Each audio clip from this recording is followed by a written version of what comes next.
Hello guys, welcome to and welcome back.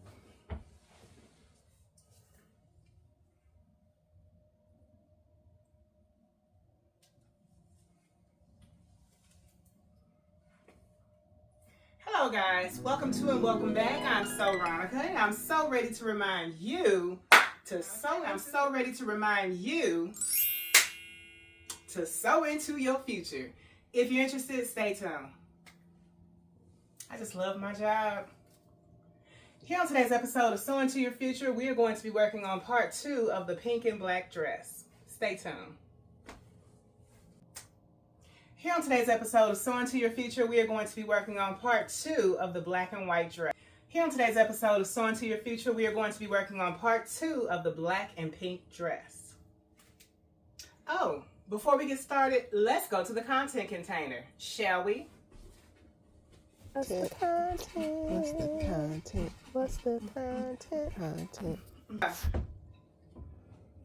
When you haven't been to the club in over 20 years,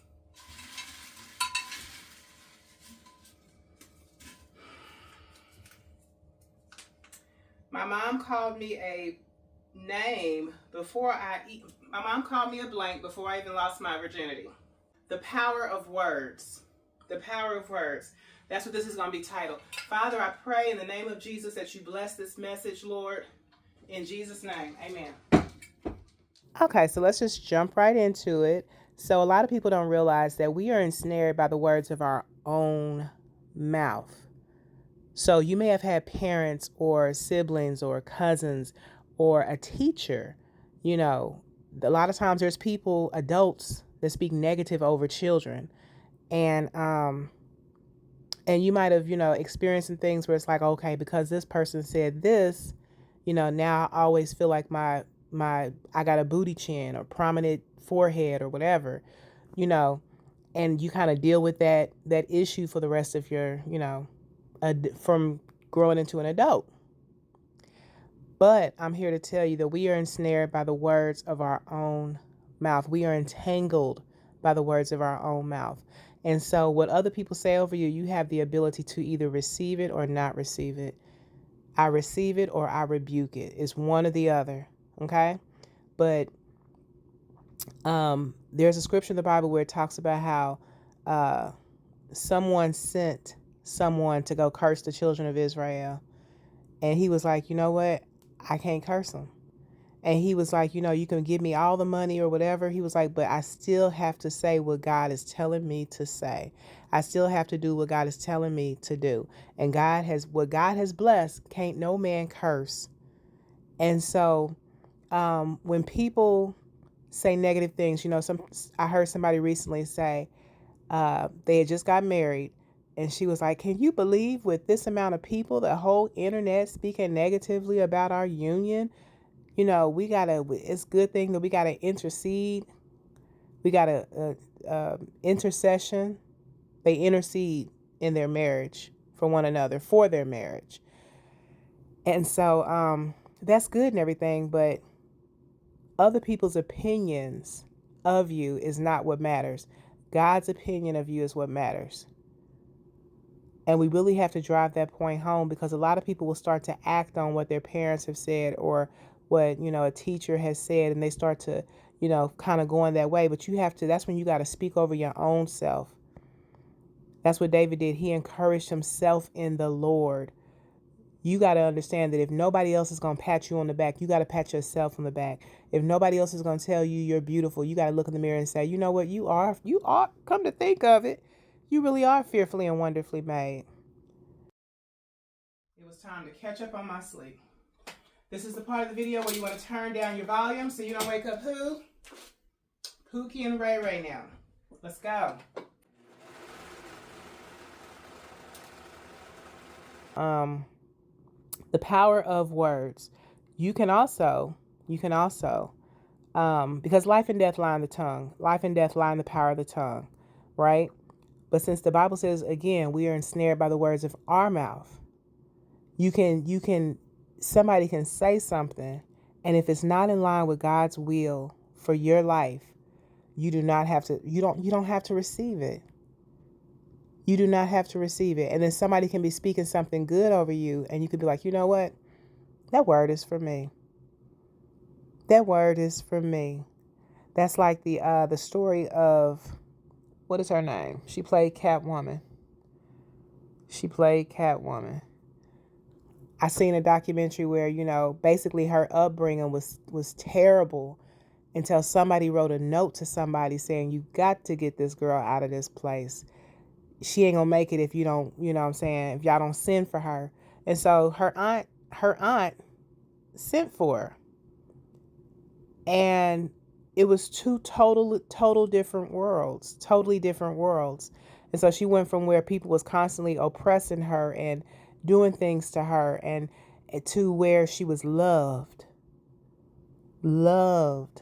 by her auntie, and her auntie imparted into her and invested into her and showed her just how life was supposed to be from the beginning. And so what I'm saying is that, yes, there's a certain force behind words where it's like, okay, this person is operating out of a spirit of hate and this person is operating out of a spirit of love. So there's going to be fruits that go along with the actions of this person, since they're part of your life, and there's fruits that's going to be a part of this person since they're part of your life. But the thing is that you have a choice. God said, behold, I put before you life and death. Choose life. In case you didn't know, choose life. And so you can look at the fruits of somebody and you can choose whether or not you're going to partake of those fruits. Sometimes it feels like you don't have a choice. It feels like, maybe it's, like I said, a parent or something, or a school teacher. The school teacher's just like, you're not going to be able to be a doctor. You're not going to be able to be a lawyer. Have you seen your grades? You don't like to do homework. You don't like to study. Well, most people who don't like to study, it's 22 years of college in order for you to be a doctor, whatever. And they might stack all the facts against you. They might. Sometimes they do. But nevertheless, again, we are ensnared by the words of our own mouth. You don't have to act on anything that you feel is outside of God's will for your life. You can just say, I just don't believe that's the will of the Lord for my life. I just don't believe that what you said. You can say not so. You can say not so. You can say, God, block it in the name of Jesus. I rebuke it in the name of Jesus. You can say, return to sender in the name of Jesus.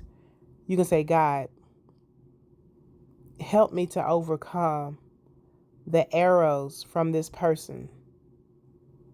Help me to be a shield, Lord God. Help me. And the Bible says the name of the Lord is a strong tower. The righteous run in and they are safe. So the power of words, it is very powerful. It is. But your own mindset is more powerful than somebody else's words. Because as a man, thank you, Holy Spirit, as a man thinketh in his heart, so is he. So I'm not saying that there's no power in what somebody else says over you, because people can be very influential.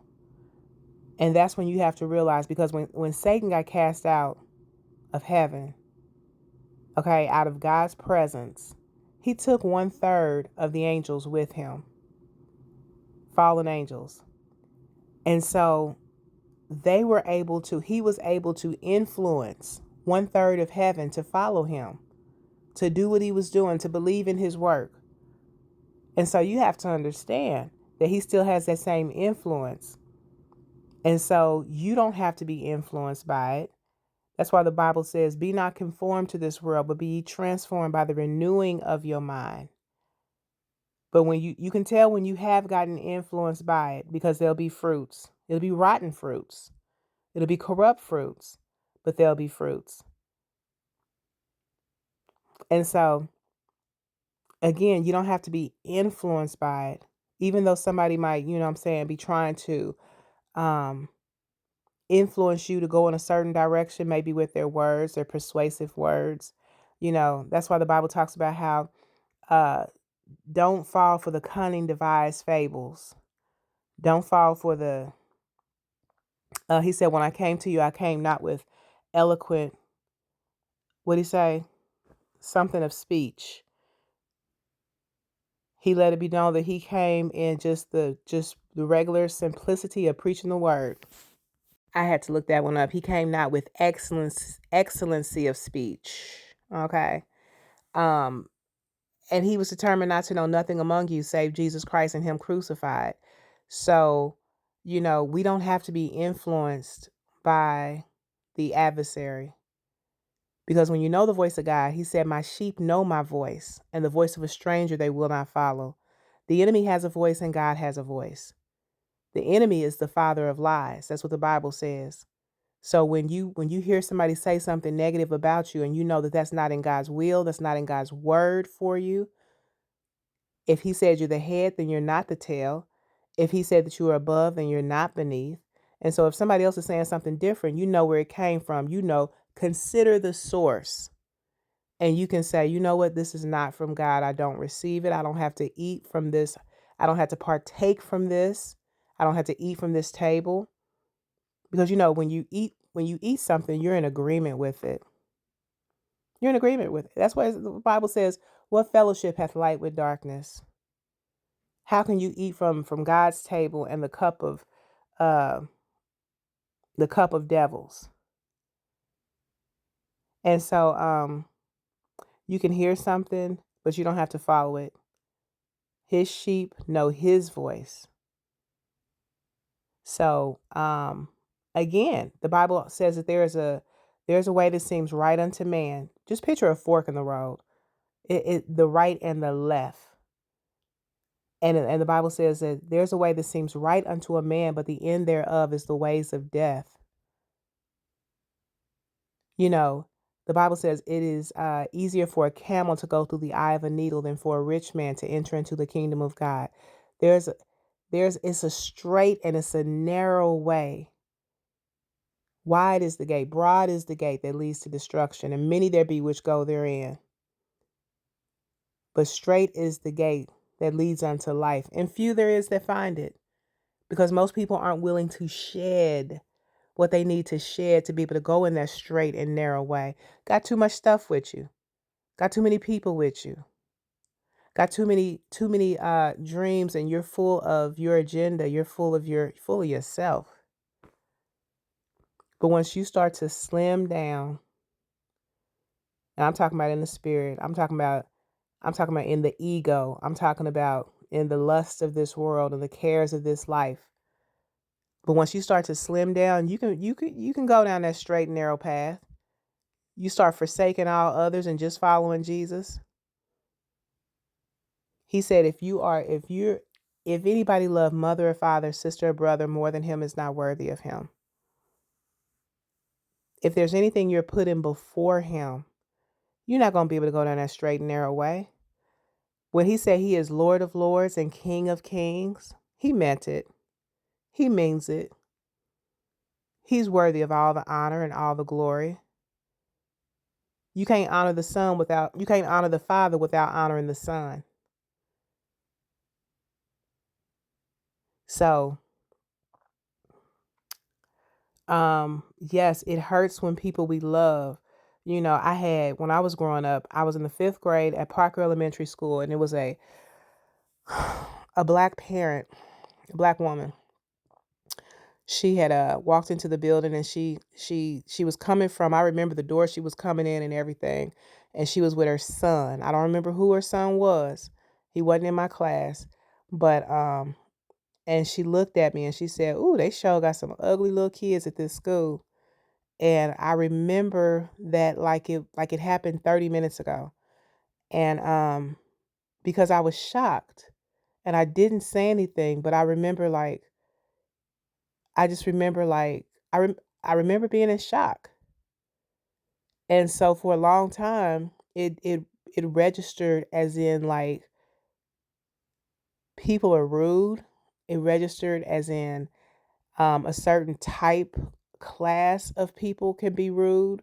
The kind, like, I want to say, like, throw them in the Tiffany Haddish category, because you know how she's kind of like loose with her lips, you know. I never met Tiffany Haddish, but it's just like, you kind of categorize people. It's like, yeah, she's kind of like a loose cannon, so to speak. Um, but then I started to like, I started to internalize it a little bit. And then I realized I'm like, she wasn't no beauty queen herself. She wasn't. And so, and it's interesting. The Bible talks about how the poor that take from the poor is like a sweeping rain which leaves no food. The poor that oppresses the poor, excuse me, is like a sweeping rain that leaves no food. So it's like, okay, you a black woman, I'm growing up to be a black woman.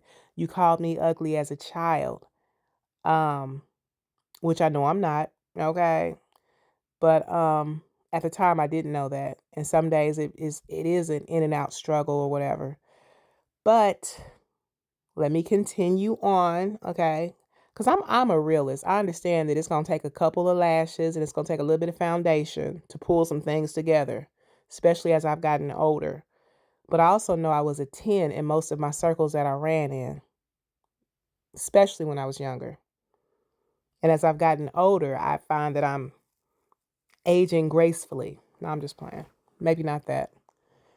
Anyway, I mean, I think I look like my mother, and my mother was one of the most beautiful women to me in the world. So do what you want with So your guys, I'm getting do ready what you to want show with your you what this with ensemble that. looks like, But anyway, okay? but no, you got to toot your own horn. But yeah, so it's like the poor that oppresseth the poor is like a sweeping rain that leaves no food. So how is one black woman going to oppress another black female, knowing that she's been later on at some point in her life she's gonna go through the same thing? What do y'all think? Take the hair down, put on some shoes, put on some lotions.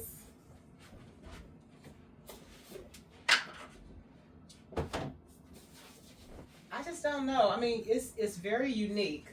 Let me see how the back looks. Is there a difference in the back and the front?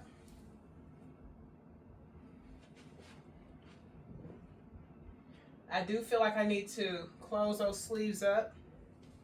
Okay, so it's growing on me. I like that the black is camouflaging the belly. I think I did pretty good. So this is the fit. Y'all, I need to give myself a pedicure on my feet, so don't look too close. But this is the fit. Y'all see where it hangs? Once I cut that black off of there. The back. The sides. I'm not going to close up the armholes. I'm just not. Too many dresses come with their armholes. I mean, they're, the bottom of the sleeves. Then again, I might. I don't know. Right now, it's giving it some. No, it's not. I just feel like it needs to be more. I don't want to pin it with a safety pin, but y'all see that?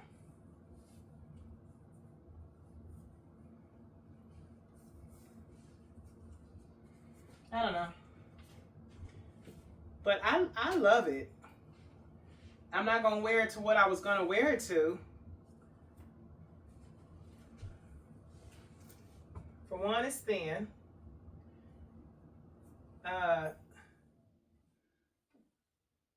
Yeah. I appreciate it for what it's worth. I learned something.